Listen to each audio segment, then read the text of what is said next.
Kantara cinema climax లో రిషబ్ శెట్టి నటనతో ప్రేక్షకులకు మంత్రముగ్ధులయ్యారు. వరాహ రూపం పాటతో ఆయన యాక్టింగ్ థియేటర్లో ట్రాన్స్ లోకి తీసుకెళ్లింది. ఇప్పుడు ఆయన రాబోయే ప్రీక్వెల్ కాంతారా చాప్టర్ 1 లో మరింత గూస్ బంప్స్ తెప్పించే క్లైమాక్స్ ను చూపించబోతున్నారు. ఈ సినిమాలో రిషబ్ శెట్టి ఏ బాడీ డబుల్ లేకుండా డేంజరస్ స్టంట్స్ స్వయంగా చేశారు. యాక్షన్ కొరియోగ్రాఫర్ అర్జున్ రాజ్ తో పాటు మొత్తం టీం ఆయన డెడికేషన్ చూసి ఆశ్చర్యపోయింది. నేను చాలా మందితో పనిచేశాను, కానీ రిషబ్ నా వంతు ప్రయత్నం చేస్తా అని చెప్పాడు. ఆయనకు నాకు ప్రాణం ఉన్నంత వరకు చేస్తాను అంటాడు. ఈ స్పిరిట్ అంతా మార్చేస్తుంది అని యాక్షన్ డైరెక్టర్ అన్నారు. ఈ సన్నివేశాల కోసం రిషబ్ కలరి పయ్యట్టు, కత్తి యుద్ధం, గుర్రపు స్వారీ వంటి శిక్షణలు పొందారు. అదే కాకుండా కాంతారా చాప్టర్ 1 లో ఇండియన్ సినిమాలో ఎప్పుడు చూడని స్థాయిలో భారీ వార్ సీక్వెన్స్ తెరకెక్కించారు. దాదాపు 500 మంది ఫైటర్స్, 3000 మంది జూనియర్ ఆర్టిస్టులతో 25 ఎకరాల ప్రాంతంలో 50 రోజుల పాటు షూట్ చేశారు. కుంబాలే ఫిల్మ్స్ బ్యానర్ పై విజయ్ కిరంగదూర్ నిర్మించిన ఈ cinema October 2, 2025న Kannada, Hindi, Telugu, Malayalam, Tamil, Bengali,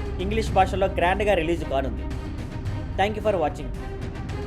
Please like, share and subscribe.